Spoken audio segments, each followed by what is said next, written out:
بسم اللہ الرحمن الرحیم الحمد للہ رب العالمین والعاقبۃ للمتقین والصلاۃ والسلام علی سید الانبیاء والمرسلین اما بعد فاعوذ باللہ من الشیطان الرجیم بسم اللہ الرحمن الرحیم والصافات صفا صدق اللہ العظیم مولا صلی وسلم دائما ابدا علی حبیبک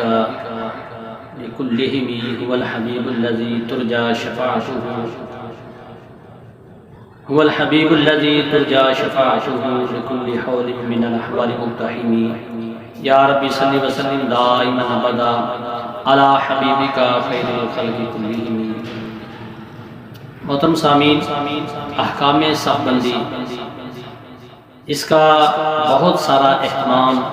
ہمارے دین میں، ہمارے اسلام میں بتایا گیا ہے کہ صف بندی صرف باجماعت نماز کی ضرورت ہی نہیں بلکہ اس میں بے پناہ اجر و ثواب اور بزرگی بھی ہے۔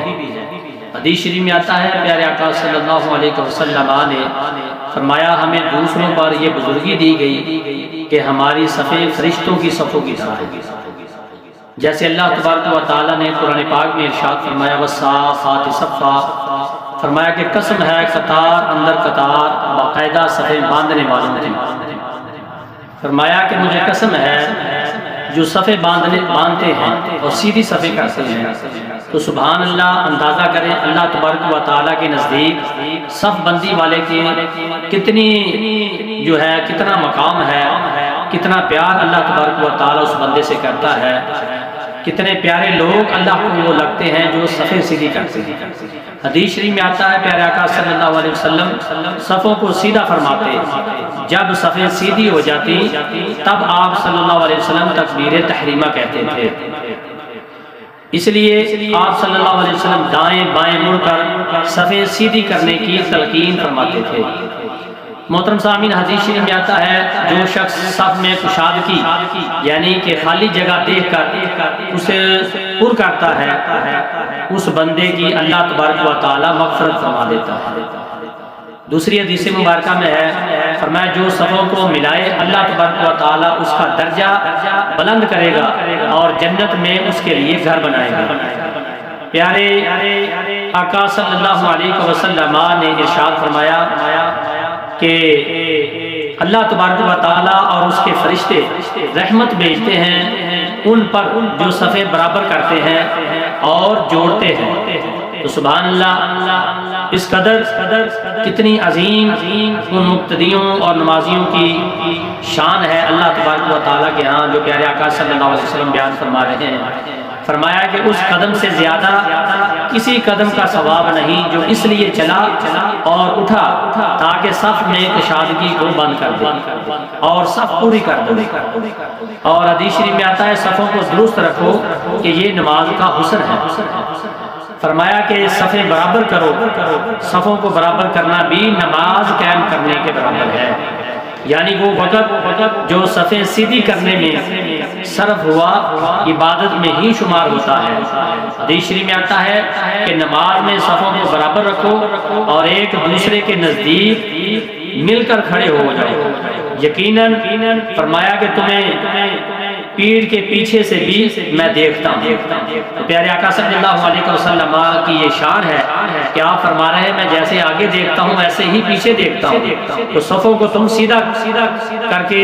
بنایا کرو۔ تو سبحان اللہ، یہ ہے پیارے آقا صلی اللہ علیہ وسلم کی بصارت کا عالم۔ اور یوں نماز کے لیے حدیث مبارکہ ہے کہ پیارے آقا صلی اللہ علیہ وسلم اور صحابہ کرام کی صفیں تیر کے ساتھ اور یا نیزے کی طرح سیدھی فرماتے تھے۔ تو صفیں درست کرنے کا طریقہ پیارے آقا صلی اللہ علیہ وسلم نے اس طرح ارشاد فرمایا کہ صفوں کو مضبوط رکھو اور صف میں ایک دوسرے سے متصل ہو جاؤ، ایک دوسرے کا کاندھا بالمقابر یعنی کہ بالکل سیدھا ہو اور برابر ہو۔ نسائی شریف میں ہے کہ میں تمہیں اپنے پیچھے سے بھی دیکھتا ہوں جیسے آگے دیکھتا ہوں، تو بالکل کاندھے جو ہیں وہ برابر ہونے چاہیے، سیدھے ہونے چاہیے۔ فرمایا کہ صفیں سیدھی رکھو اور کندھے آپس میں برابر رکھو اور باہم درمیان میں خالی جگہ کو بند کرو اور اپنے بھائیوں کے ہاتھ میں نرم رہو اور شیطان کے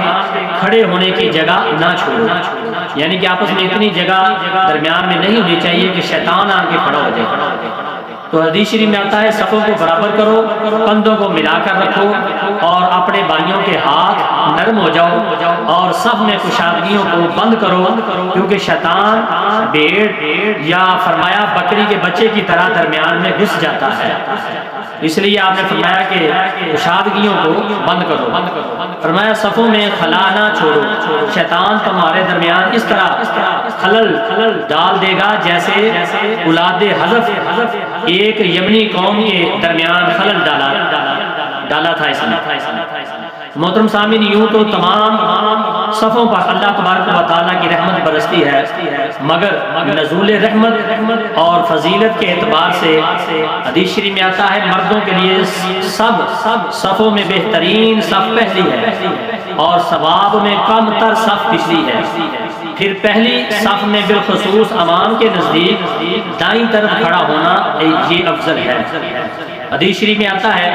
کہ آپ صلی اللہ علیہ وسلم نے فرمایا اللہ تبارک و تعالیٰ اور اس کے فرشتے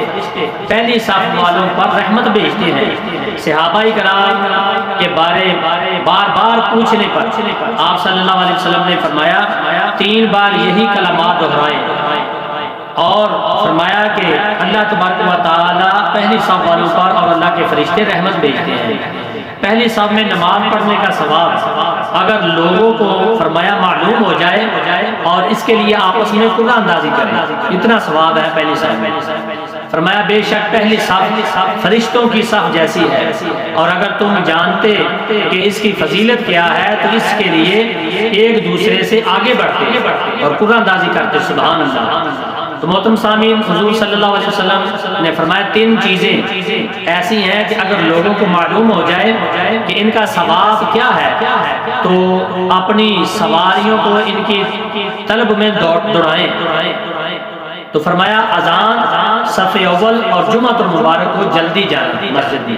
یہ 3 چیزیں ایسی ہیں ثواب کا پتہ چل جائے تو انسان سواریوں پر تیزی کے ساتھ آئے، اتنا ثواب ہے ان تینوں چیزیں، اذان دینا،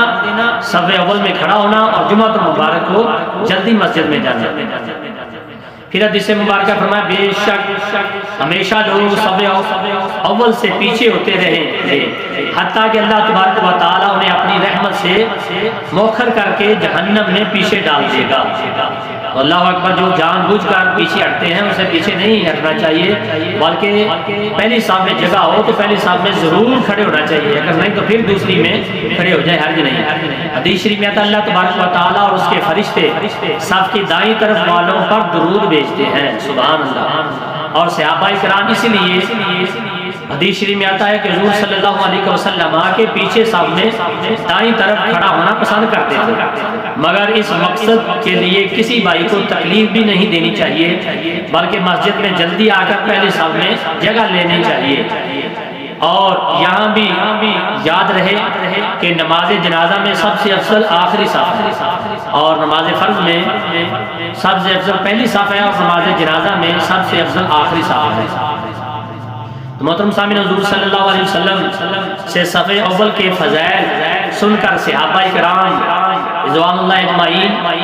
اس کے لیے کوشاں رہتے، تو صف اول میں آپ آن کر بیٹھتے صحابہ کرام، دور دور والے صحابہ کرام، ان کا دل یہ چاہتا تھا کہ ہم دور والے مکان بیچ کر مسجد نبوی کے قریب آئیں، اور یہ سوچتے تھے کہ قریب آئیں اور پہلی صف میں ہم کھڑے ہو جائیں۔ اس پر یہ آیت کریمہ نازل ہوئی، اللہ تبارک و تعالیٰ نے فرمایا جس کا مفہوم یہ ہے اور بے شک ہمیں معلوم ہے جو تم آگے بڑھے اور بے شک ہمیں یہ بھی معلوم ہے جو تم پیچھے رہے، تاکہ پہلی صف میں دائیں جانب کے ساتھ ساتھ باقی حصے بھی آباد ہوں۔ اسی بات کو باندھتے ہوئے حدیث مبارکہ ہے کہ آقا صلی اللہ علیہ وسلم نے فرمایا کہ جو شخص مسجد کی بائیں جانب کو اس لیے کھڑا ہو کہ اس طرف لوگ کم ہیں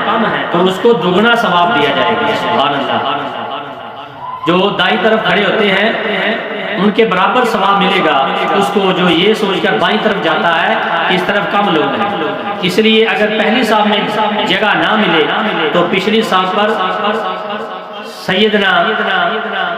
بشر بن حارث رضی اللہ تعالی عنہ کا شیوا مبارک سمجھ کر بیٹھنا چاہیے، جو آخری صف میں بیٹھا کرتے تھے، حالانکہ وہ صبح ہی آ جاتے تھے، اور اس کی وجہ یوں ارشاد فرماتے کہ دلوں کا قرب مقصود ہے، بدنوں کا پاس ہونا مراد نہیں۔ ایسے ہی سیدنا ابو درداء رضی اللہ تعالیٰ عنہ بھی پچھلی صفوں میں نماز پڑھتے تھے۔ تو سیدنا ابو درداء رضی اللہ تعالیٰ عنہ فرماتے کہ ایک دن سیدنا ابن عامر رضی اللہ تعالیٰ عنہ میرے پہلو میں نماز پڑھ رہے تھے، تو جب اور لوگ آئے تو وہ صف میں پیچھے ہوتے رہے یہاں تک کہ ہم آخری صف میں ہو گئے۔ جب ہم نے نماز پڑھ لی تو میں نے ان سے کہا کہ یہ سب کیا ماجرا ہے، یہ منقول نہیں کہ سب سے بہترین صف پہلی ہے۔ تو سیدنا عمر رضی اللہ تعالیٰ نے فرمایا ہاں، مگر یہ امت تمام امتوں میں مرحوم و منظور ہے، اور جب اللہ تبارک و تعالیٰ اپنے کسی بندے کو نماز میں دیکھتا ہے تو آخری صف تک لوگوں کو بخش دیتا ہے۔ تو میں اس امید پر پیچھے آیا کہ اللہ تبارک و تعالیٰ مجھے ان لوگوں میں سے ایک سمجھ کر میری طرف نظر کرم فرمائے اور مجھے بھی بخش دے۔ تو یہ ان کا تقویٰ تھا، عاجزی تھی۔ تو لہذا حدیث شریف میں آتا جو شخص اس نیت سے پیچھے ہٹے کہ دوسرے شخص کو اپنے اوپر ترجیح دے اور خوش خلقی ظاہر کرے تو کچھ مذائقہ نہیں۔ فرمایا جو پہلی صف کو چھوڑ کر دوسری صف میں اس لیے کھڑا ہو کہ اس کے مسلمان بھائی کو کوئی تکلیف نہ پہنچے تو اللہ تبارک و تعالیٰ اس کو پہلی صف والوں سے دگنا ثواب دے گا۔ تو محترم سامعین، نماز با جماعت کے لیے صف باندھنا واجب ہے، جس کے لیے کوئی امتیاز نہیں برتا جاتا، خواہ کوئی امیر ہو یا غریب ہو، گورا ہو یا کالا ہو، عربی ہو یا اجمی ہو، سب بلا تفریق کندھے سے کندھا ملا کر ایک ہی صف میں کھڑے ہو جاتے ہیں۔ یہ شان اور مقام پیارے آقا صلی اللہ علیہ وسلم کے صدقے صرف امت محمدیہ صلی اللہ علیہ وسلم کو حاصل ہے کہ حدیث شریف میں آتا ہے کہ صفوں میں نماز پڑھنا صرف امت محمدیہ کا خاصہ ہے۔ امام سب سے آگے، درمیان میں مصلی پر کھڑے ہو، کیونکہ حدیث شریف میں آتا ہے کہ حضور صلی اللہ علیہ وسلم نے مصلی جائے نماز چٹائی پر نماز ادا فرمائی ہے۔